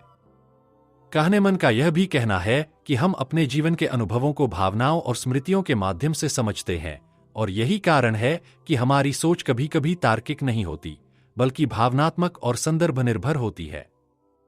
बुद्धिमान निर्णयों के लिए सुझाव, सजेशंस फॉर वाइज डिसीजंस में कहनेमन यह बताते हैं कि अच्छे और बुद्धिमान निर्णय लेने के लिए हमें अपनी सोच और निर्णय प्रक्रिया में सुधार करने की आवश्यकता है। वह सुझाव देते हैं कि हम अपनी मानसिक प्रणालियों और पूर्वाग्रहों को समझकर और नियंत्रित करके बेहतर निर्णय ले सकते हैं। कहनेमन के कुछ महत्वपूर्ण सुझाव निम्नलिखित हैं। 1. सिस्टम 2 का उपयोग करें। अक्सर हम सिस्टम 1, स्वचालित, त्वरित निर्णय के प्रभाव में रहते हैं, जो सहज और भावनात्मक होते हैं। लेकिन बुद्धिमान निर्णयों के लिए सिस्टम 2, विश्लेषणात्मक, सोच विचार का उपयोग करना महत्वपूर्ण है। यह धीमी, विचारशील और तर्कसंगत सोच को बढ़ावा देता है, जो हमें अधिक सटीक और सही निर्णय लेने में मदद करता है। 2. मानसिक पूर्वाग्रहों को पहचानें। हम अक्सर अपने निर्णयों में पूर्वाग्रह, बियासेस और गलत धारणाओं के शिकार हो जाते हैं। उदाहरण के लिए, आलस्य का सिद्धांत या अति आत्मविश्वास हमारे निर्णयों को प्रभावित कर सकते हैं। इन पूर्वाग्रहों को पहचानकर हम अपनी सोच को अधिक वस्तुनिष्ठ और संतुलित बना सकते हैं। 3. बाहरी दृष्टिकोण, आउटसाइड व्यू, अपनाएं। काहनेमन सुझाव देते हैं कि किसी भी समस्या का मूल्यांकन करते समय हमें व्यक्तिगत दृष्टिकोण के बजाय बाहरी दृष्टिकोण अपनाना चाहिए। इसका मतलब है कि हम अपनी स्थिति को सामान्य अनुभवों और आंकड़ों के संदर्भ में देखें, बजाय इसके कि केवल अपनी व्यक्तिगत राय पर निर्भर रहें। 4. विकल्पों पर विचार करें। किसी निर्णय को लेने से पहले हमें विकल्पों और संभावनाओं पर विचार करना चाहिए। अक्सर हम केवल एक ही विकल्प पर ध्यान केंद्रित करते हैं, लेकिन जब हम वैकल्पिक दृष्टिकोणों को देखते हैं तो हम अधिक सामान्य और संतुलित निर्णय ले सकते हैं। विकृतियों से बचें। काहनेमन यह भी बताते हैं कि निर्णय लेने में भावनाएं और आंतरिक झुकाव प्रभावित करते हैं। हम किसी समस्या या विकल्प के बारे में सिर्फ अपनी भावनाओं या मानसिक सेटअप से प्रभावित होकर निर्णय नहीं लें। तार्किक रूप से सोचने की कोशिश करें और हर विकल्प का मूल्यांकन करें। 6. दूसरों से राय लें। कभी कभी अपने निर्णयों में समझ और दृष्टिकोण के लिए दूसरों की राय लेना भी महत्वपूर्ण होता है। काहनेमन का कहना है कि विभिन्न दृष्टिकोणों को समझने से हम अधिक विस्तृत और प्रभावी निर्णय ले सकते हैं। इन सुझावों का पालन करके हम स्मार्ट निर्णय ले सकते हैं और विचारशील, संतुलित और सटीक फैसले कर सकते हैं, जो हमारी लंबी अवधि की भलाई के लिए फायदेमंद हो। सोचने का बेहतर तरीका, कंक्लूजन में काहनेमन यह बताते हैं कि हम अपने निर्णयों और सोचने की प्रक्रियाओं में सुधार लाने के लिए अपने मानसिक दृष्टिकोण को और अधिक वस्तुनिष्ठ और तार्किक बना सकते हैं। इस पुस्तक का निष्कर्ष यह है कि हमारी सोच अक्सर पूर्वाग्रहों और स्वचालित प्रतिक्रियाओं के प्रभाव में रहती है, लेकिन यदि हम अपनी स्मृति, भावनाओं और वर्तमान सोच के बीच अंतर को समझें और सिस्टम 2, विचारशील और विश्लेषणात्मक सोच का अधिक उपयोग करें, तो हम बेहतर निर्णय ले सकते हैं। काहनेमन का मानना है कि आत्मजागरूकता और स्वयं की मानसिक प्रक्रियाओं को समझना सबसे महत्वपूर्ण कदम है। जब हम अपने मानसिक पूर्वाग्रहों, संवेदनाओं और धारणा की सीमाओं को पहचानते हैं, तो हम अधिक संतुलित, तार्किक और स्मार्ट निर्णय ले सकते हैं। इसके अलावा काहनेमन यह भी मानते हैं कि तार्किक सोच और विकल्पों का मूल्यांकन करना, समय समय पर बाहरी दृष्टिकोण लेना और निरंतर सुधार की प्रक्रिया में शामिल रहना निर्णय लेने में महत्वपूर्ण भूमिका निभाता है। इस पुस्तक के अंत में काहनेमन का मुख्य संदेश यही है कि सोचने का बेहतर तरीका हमें अपनी मानसिक प्रक्रियाओं और निर्णय लेने के तरीके में बदलाव लाने के लिए प्रेरित करता है, ताकि हम अपनी जिंदगी में अधिक स्मार्ट, प्रभावी और संतुलित फैसले कर सकें। थिंकिंग फास्ट एंड स्लो का निष्कर्ष यह है कि इंसान की सोच 2 अलग अलग प्रणालियों द्वारा नियंत्रित होती है, सिस्टम 1 और सिस्टम 2। सिस्टम 1 त्वरित, सहज और भावनात्मक निर्णय लेने वाला है, जबकि सिस्टम 2 विश्लेषणात्मक, सोच विचार और तर्कपूर्ण निर्णयों के लिए जिम्मेदार है।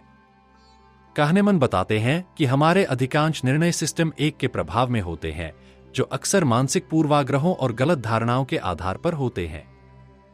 यह पुस्तक हमें यह समझने में मदद करती है कि कैसे हम अपनी स्मृति, भावनाएं और अवचेतन प्रक्रियाएं निर्णयों को प्रभावित करती हैं। काहनेमन का कहना है कि स्मृति आत्म और वर्तमान आत्म के दृष्टिकोण के कारण हम जीवन के अनुभवों को एक अलग तरीके से समझते हैं, और यह हमें अपने निर्णयों को गलत दिशा में ले जाने के लिए प्रेरित करता है। वह यह भी कहते हैं कि हम अक्सर अपनी सोच में आलस्य का शिकार होते हैं और अधिक सोच विचार करने के बजाय जल्दी निर्णय लेते हैं, जो कि हमें स्मार्ट और तर्कपूर्ण फैसले लेने से रोकता है। इस पुस्तक का मुख्य संदेश यह है कि हम अपनी सोच के तरीके को समझकर और उसे सिस्टम 2 की दिशा में विकसित करके अपने निर्णयों को बेहतर बना सकते हैं। हमें मानसिक पूर्वाग्रहों और विकृतियों से बचने के लिए अधिक विचारशील और विश्लेषणात्मक तरीके से सोचना चाहिए, जिससे हम जीवन में संतुलित, स्मार्ट और सही निर्णय ले सकें। दोस्तों, कमेंट करके जरूर बताइएगा कि आपको अगली ऑडियो बुक समरी कौन सी चाहिए।